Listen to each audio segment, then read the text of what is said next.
하신 말씀이 견고하게 되어 모든 범죄함과 순종하지 아니함이 공정한 봉을 받았거든 우리가 이같이 큰 구원을 등한히 여기면 어찌 그 봉을 피하리요. 이 구원은 처음에 주로 말씀하신 바요 들은 자들이 우리에게 확증한 바니. 아멘.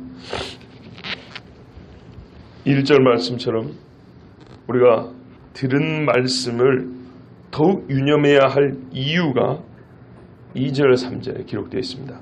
4절까지 있습니다만 오늘 아침에는 2절 3절만 보겠습니다. 첫 번째 이유는 천사들을 통하여 하신 말씀도 견고하게 확고하게 되어서 그 말씀에 대한 불순종, 그 말씀에 대한 범죄함도 공정하게 보응을 받았기 때문이라 그랬습니다. 분명하게 하나님이 심판한다는 겁니다.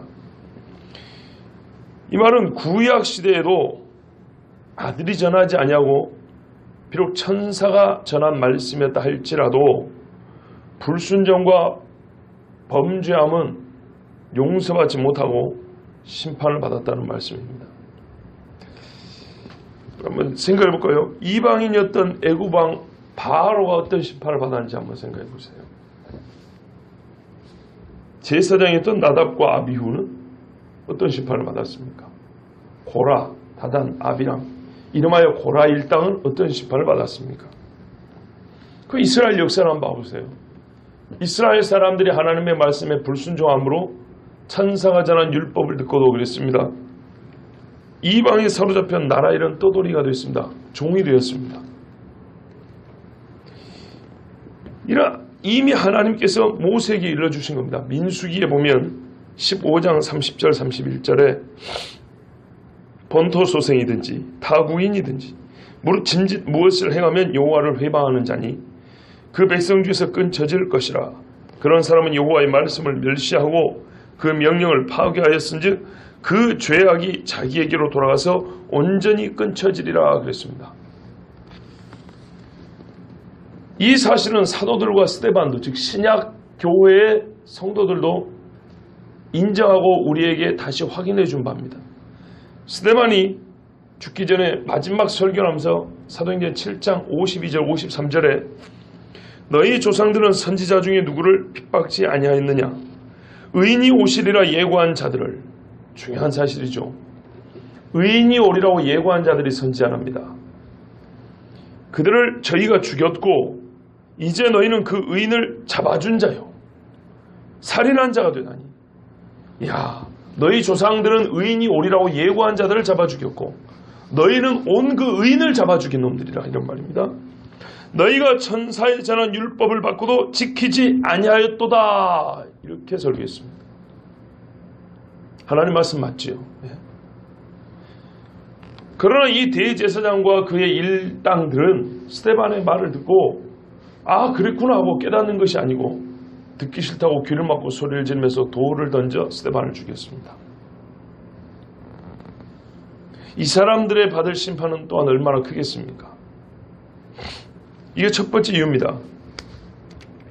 천사를 통하여 하신 말씀도 변함이 없고 견고하여 한 번 하신 말씀은 변질되지 아니하고 수정되지 아니하여서 그 주신 말씀대로 불순종하고 범죄한 사람은 공정하게 보응을 받았다 그랬습니다.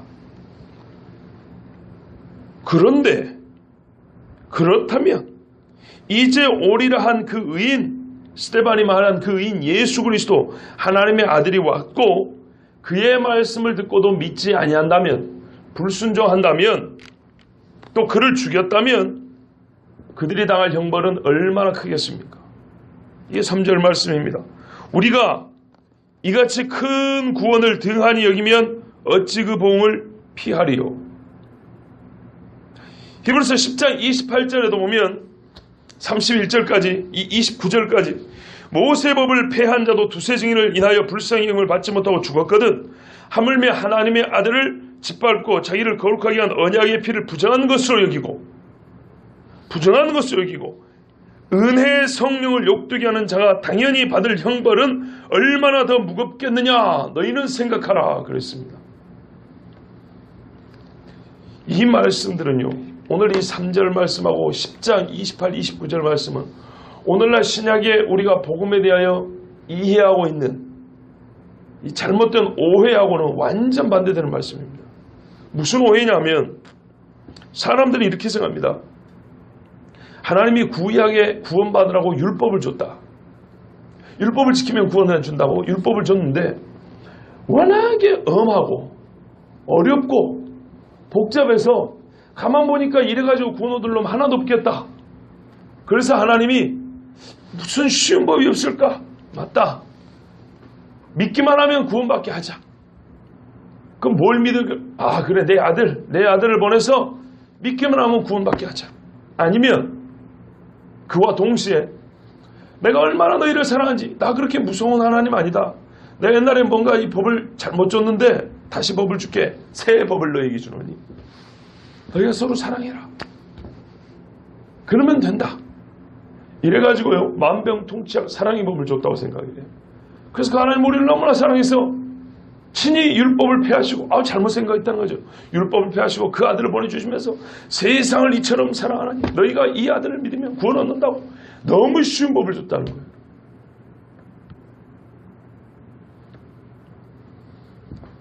맞습니까? 오늘 말씀 봐보세요.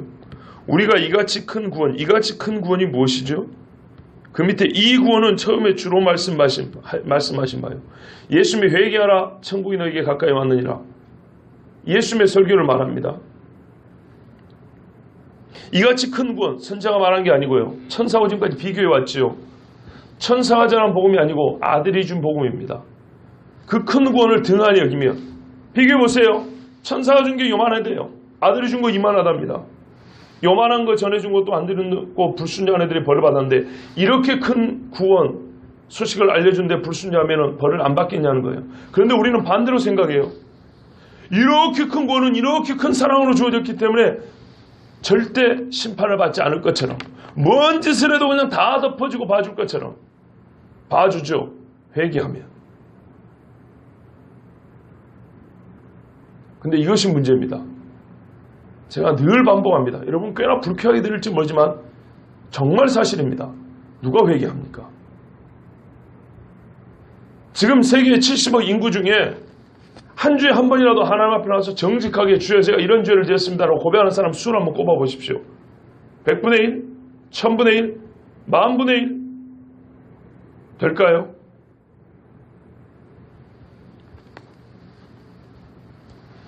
사람들은 성경을 제대로 읽지 않냐고 이렇게 생각합니다. 아까 말씀드린 대로 구약 율법이 너무 엄하고 어려워서 사람들이 구원을 못 받으니까 하나님께서 마음을 바꿔서 보다 쉬운 구원의 방법을 알려주시려고 아들을 보내셨고 그로 인해서 쉬운 방법이란 아들을 봐라 내가 너를 얼마나 사랑하는지 뭔 짓을 해도 상관없다. 다 용서해 줄게.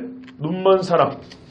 이게 복음이라고 말하고 어디 가나 항상 하는 말이 하나님은 사랑이십니다 라고 말합니다.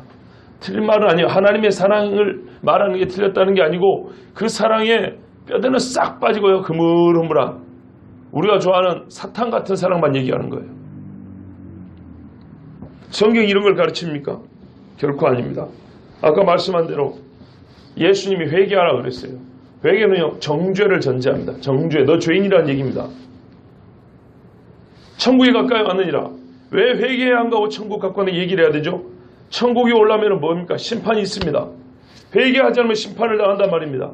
회개하라 천국에 가까이 왔느니라. 회개하지 않으면 천국에 못 들어간다는 얘기입니다. 회개하라 포장마차가 가까이 왔느니라. 회개하면 국수 하나 말아준다는 얘기가 아니에요. 회개하라 천국에 가까이 왔느니라. 회개하지 않으면 그 길에 절대 들어가지 못합니다. 예수님이 마지막에 이 땅에서 이렇게 말씀하셨어요. 누가복음 24장 47, 8절에 또 그의 이름으로 죄사함을 받게 하는 회개가 예루살렘에서 시작하여 모든 족속이 전파될 것이 기록되었으니 너희는 이 모든 일의 증인이라. 뭘 증거하라고요? 회개하라고요. 회개하라. 사도 바울이 아테네에 가서 설교했습니다. 회개하라 명하셨으니 항상 회개하라 그랬습니다. 옛날에 선지자들과 부흥사들이 말한 것은 회개하라 했습니다. 진짜입니다. 부흥사들 중에 마지막 날 밤에 제 경험으로 볼 때 어른들의 하신 말씀 들어봐도 마지막 날 밤에 동네 사람들 다 모아주세요. 그래가지고 모아놓으면 크게 두 가지 설교합니다. 어떤 봉사는요, 천국과 지옥이 있습니다. 회개하고 예수 믿으세요. 이거를 마지막 메시지로 전하는 봉사가 있고, 어떤 봉사는 헌금하면 복 받는다는 소리를 마지막에 하는 분이 있어요. 이 후자는 정신 나간 분이에요. 동네 사람들 다 모아놓고 잔뜩 기대하고 사람들 모아놨더니 마지막 날 밤에 헌금 설교하고 가는 분이 있어요. 왜요? 사람들 복주하니까. 그래서 한 얘기예요. 이제 교회 처음 온 사람들이 무슨 헌금을 하겠어요? 하려면 천국 이야기, 지옥 이야기라고 해야죠. 그런데 대체로 보면 두 줄로 나눠졌어요. 잘 알죠? 예. 저는 항상 말씀드립니다. 실제가 아닌 이야기는 안 합니다. 사실을 얘기합니다. 문제는 사실을 인정하느냐 받아들이느냐 마느냐의 문제입니다. 회개하라 하셨습니다. 온 세상을 죄 아래 가둬두시고 모든 사람을 다 죄인으로 정죄하신 후에 하나님의 의, 이 아들을 통하여 주시는 의를 받으라고 회개하라 명하셨습니다. 그런데 어리석은 자들은요, 사람들이 구약의 어려운 율법을 지키기에 지쳤고 그 율법 때문에 고통을 당하기 때문에 예수님을 보내셔서 율법에서 자유를 주시고 오직 사랑으로만 명령하셔서 편하게 구원의 길을 얻게 하셨다고 말하는데 틀린 말입니다.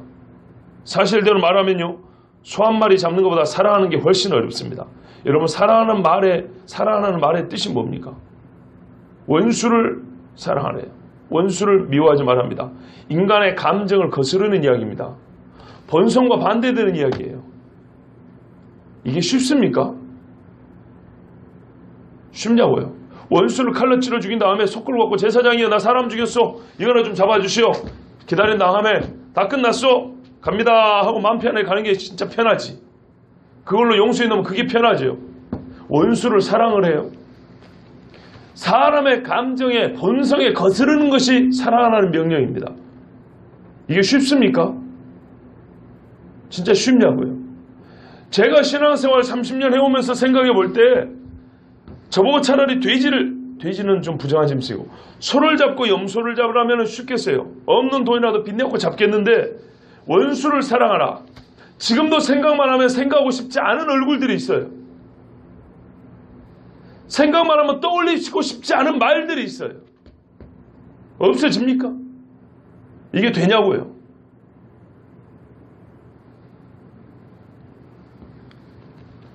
사랑은요, 나의 평상시 마음의 상태가 어느 정도로 변화되냐면 어린아이같이 변하는 상태를 말하는 거예요.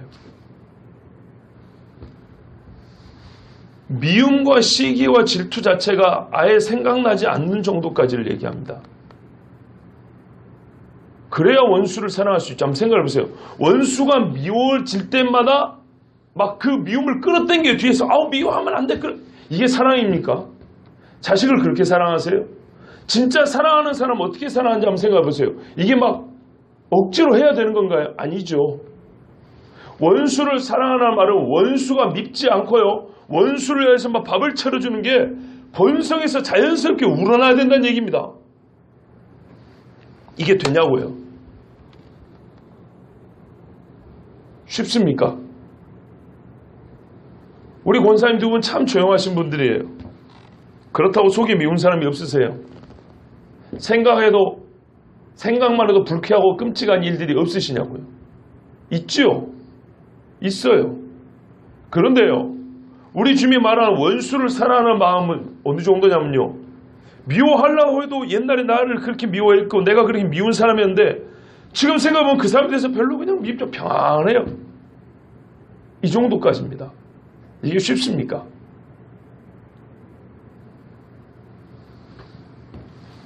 어린아이와 같이 분노와 악의가 애들도 있긴 있어요. 모든 이기심이 일소된 상태입니다. 싹 청소가 된 상태를 말하는 거예요. 지금도 사촌이 땅 싸면 배 안 아프세요? 아프시죠? 저도 제 여동생들이 이쁜데 저보다 다 돈이 많아요.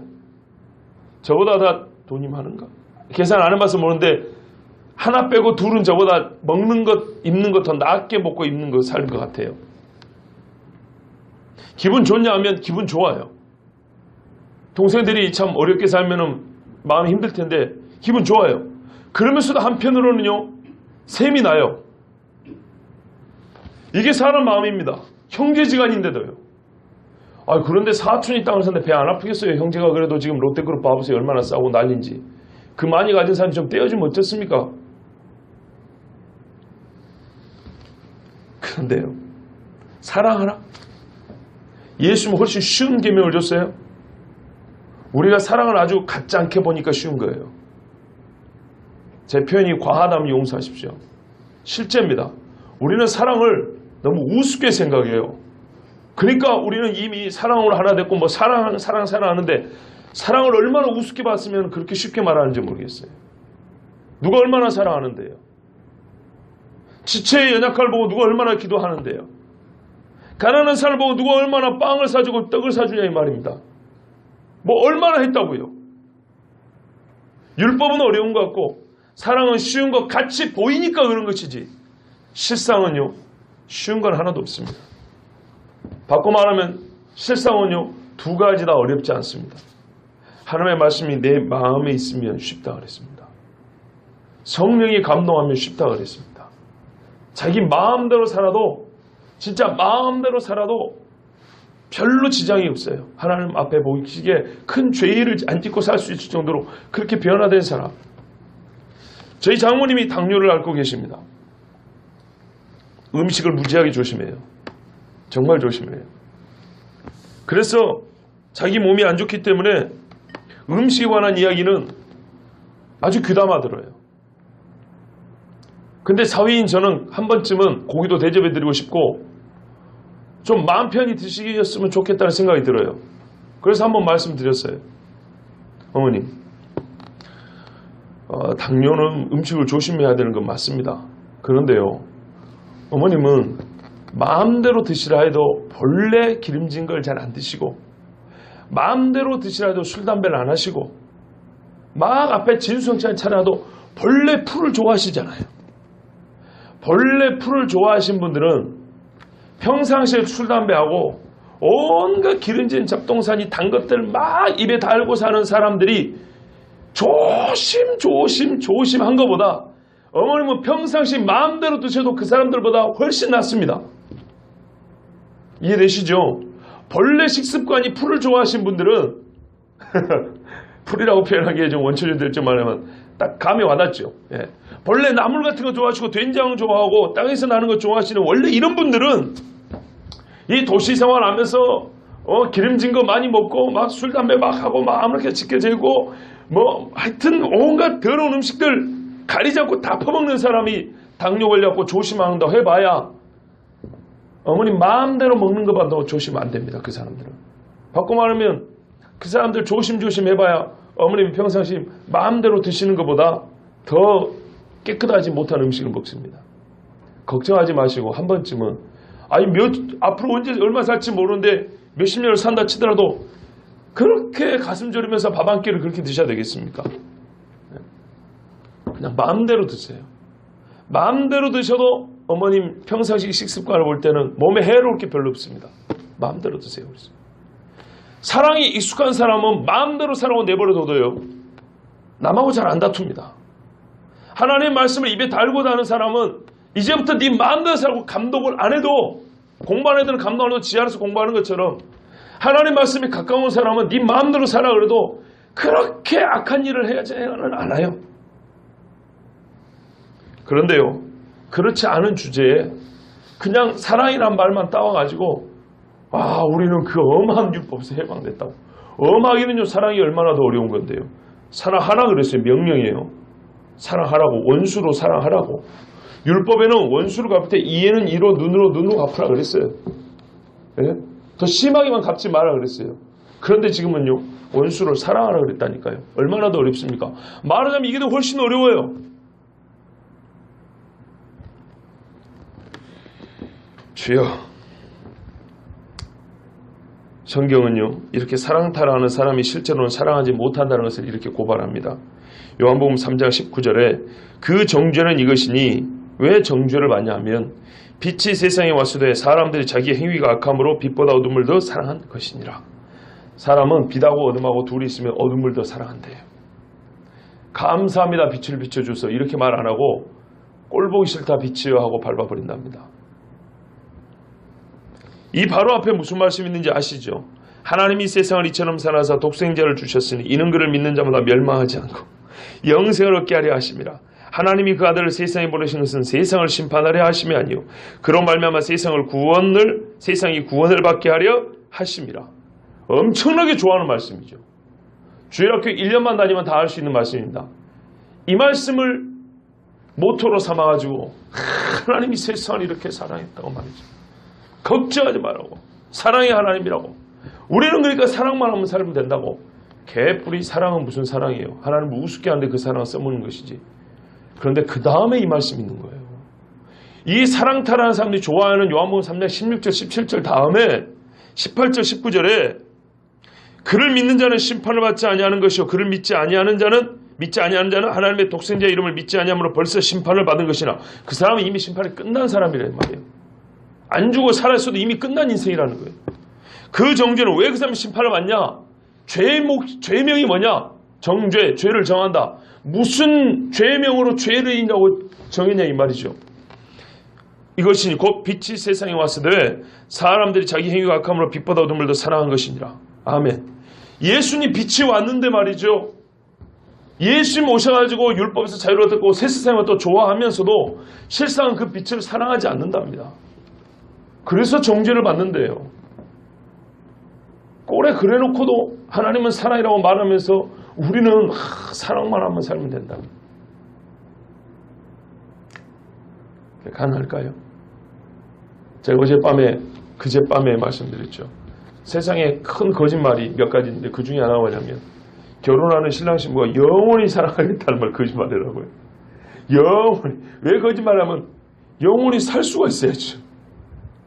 지금들이 어떻게 영원히 살 건데요? 평생 사랑하겠습니다. 이게 맞아요. 예? 아무리 가수들이 무슨 영원히 당신만을 불러 제껴도 그 노래 부르는 가수도 노래 부르는 후에 50년이나 살면 다행이에요. 세상에 그렇게 낭만적인 이야기는 많지만요. 사실은 별로 없습니다. 사실인 것처럼 보이는 거짓말이 상당히 많습니다. 그러므로 히브리서는 이렇게 말합니다. 천사와 비교할 수 없는 하나님의 아들이 친히 전하시고 그의 종 사도들이 확증한 복음을 들은 바에 유념하라 그랬습니다. 구약의 제사와 선지자들의 목소리에 담아놓은 하나님의 진짜 구원이 왔으니까 예표를 보고 정리하면 이런 거예요. 예표를 보고도 우습게 여긴 자들이 이렇게 큰 심판을 받았다면 실체 하나님의 구원 그 자체가 왔을 때 이 하나님의 아들을 멸시하고 십자가에 못 박아 죽이고 믿지 아니하고 사랑하지 아니한 죄는 얼마나 크겠느냐. 두 가지를 같이 봐야 된다는 겁니다. 그 아들이 왔으니까 우리는 살았다고 말하지 말고 믿는 자는 사는 것이 확실한데 믿지 않는 주제에 어디서 들어가지고 말이죠. 사랑의 하나님의 아들을 보냈다고 이렇게만 말한 사람들은 실제로는 그 큰 구원을 등한히 여긴 것이므로 입만 따블따블한 사람들 말이에요. 큰 구원을 등한히 여긴 것이므로 그 사람들은 훨씬 큰 심판을 받을 것이다 이런 말입니다.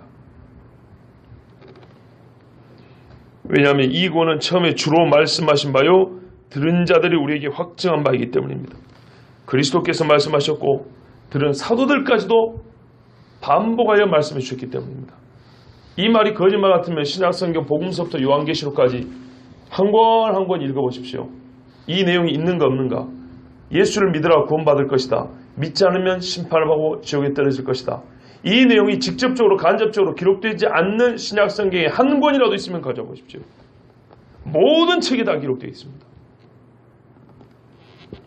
그런데요. 믿음과 심판을 빼버리고 사랑만 앞으로 쑥 내밀입니다. 진짜 하나님의 사랑을 아는 사람은 믿음, 소망, 사랑이 언제 있는다고요? 항상.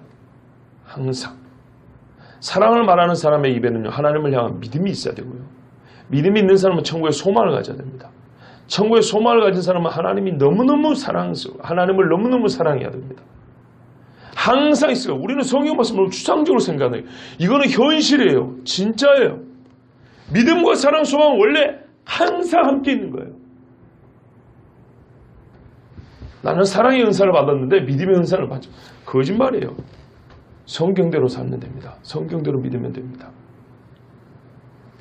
이보다도 확실한 증거가 없지요. 그러므로 우리가 들은 바 말씀에 유념해야 됩니다. 가슴에 새겨둬야 됩니다. 우리 하나님께서는 아들 예수님을 보내셔서 이 구원을 확정하셨고, 그리고 사도들을 통하여서 예수님 승천 후에 만방에 이 복음을 전했습니다. 그런데 맨손으로 전하게 하신 게 아니고 각종 표적과 이적으로 전하셨습니다. 그래서 우리는 더욱 이 말씀을 유념해야 됩니다. 유념이 뭐라고요? 가슴에 새겨놓고 항상 생각하는 겁니다. 생각. 우리의 생각이 무엇에 사로잡히느냐가 삶의 방향을 틀어놓는다 그랬습니다. 진리와 구원의 이 복음에 우리의 생각이 항상 집중되어 있어야 됩니다. 무엇을 생각해도 하나님, 무슨 생각을 시작을 해도 하나님의 말씀에 의하면 어떻게 해야 되지? 하나님은 이때 뭘 원하실까? 이게 항상 앞서야 그 사람이 이 큰 구원을 등한히 우습게 여기지 않는 것이지, 자기 마음대로 해놓고 급할 때나 하나님 하는 사람은 등한히 여긴 겁니다. 그럴 때라도 하나님은 우리를 불쌍히 여기사 그때라도 부르는 자를 건져주시긴 합니다마는 그것은 얼마나 참 궁색한 신앙인지 모릅니다. 항상 들은 말씀에 유념하십시오. 천사를 통해서 우리가 지금 일주일 내내 비교를 했어요. 천사와 그리스도가 얼마나 큰 차이가 있는지. 이 천사를 통해서도 전한 복음을 듣고 우습게 여긴 자들은 심판을 받았어요. 소돔과 고모라 아시죠? 롯의 처를 생각하라 그랬습니다. 천사가 손을 잡고 나오다가 뒤돌아본 거예요. 천사가 손을 잡고 롯과 그 처와 딸들의 손을 잡고 하도 말을 안 되니까 끌고 나갔다 그랬어요. 이 멍청놈들이 안 나가는 거예요. 곧 불 떨어진다 해도 안 되겠다. 그래서 손을 딱 잡고 끌고 나갔어요. 천사의 손을 잡고 나가다가 뒤를 돌아본 거예요. 그냥 걸어가다 뒤돌아본 게 아닙니다. 하물며 그럴진데 오늘날 그리스도 예수와 그의 종 사도들이 전해준 복음과 그 말씀이 생생히 들리고 기록된 말씀이 있고 표적과 기사가 우리에게 있는데도 불구하고 이 큰 구원을 등한히 여긴다면 그 심판은 사람의 말로 설명할 수가 없고 우리의 머리로 상상이 안 되는 정도의 무서운 심판입니다. 여러분, 무섭습니다. 정신 차리시고, 여러분 이 새벽에 나온 분들이 참 정신 차리란 말은 좀 지나칠 수 있어요. 여러분 다 기도하신 분들이기 때문에 정신 차리고 있는 분들입니다. 그런데요, 제가 지금 말씀드린 것은 교회에 나와 있지만 정신 차리지 못한 이 자리에 앉아 있지 않은 모든 성도에게 저는 지금 드리는 말씀입니다. 정신 차려야 합니다. 깨어 있어야 합니다. 가만히 있으면 먼지가 쌓이는 듯이. 권사님 집에 가니까 먼지 좀 있지요. 희한하죠. 문 다 닫고 왔는데 어디서 먼지가 들어왔을까요? 유념하지 않으면 영혼의 상태가 그렇게 됩니다. 깨어 있지 않으면 닦아내야 됩니다. 주변에 있는 분들에게 꼭 경고하십시오. 들은 바 구원의 말씀에 유념하라. 절대 이 말씀을 등한히 여기면, 이 구원을 등한히 여기면 무시무시한 상상하지도 못할 심판을 받을 것이다. 이건 하나님께서 모든 성경의 전체 66권에 가르쳐 주신 말씀입니다. 우리는 이미 예수님을 믿고 구원을 받았으니 이제 이 복음, 사도들과 같이 이 복음을 전하는 자가 되어야겠습니다. 교회 안에 있어도 아직 예수님을 모르는 사람들이 있고 혹은 교회 밖에 있기 때문에 당연히 예수님을 모르는 사람들이 있습니다. 그들에게 이 큰 구원을 증거하는 하나님의 종들 되시길 바랍니다.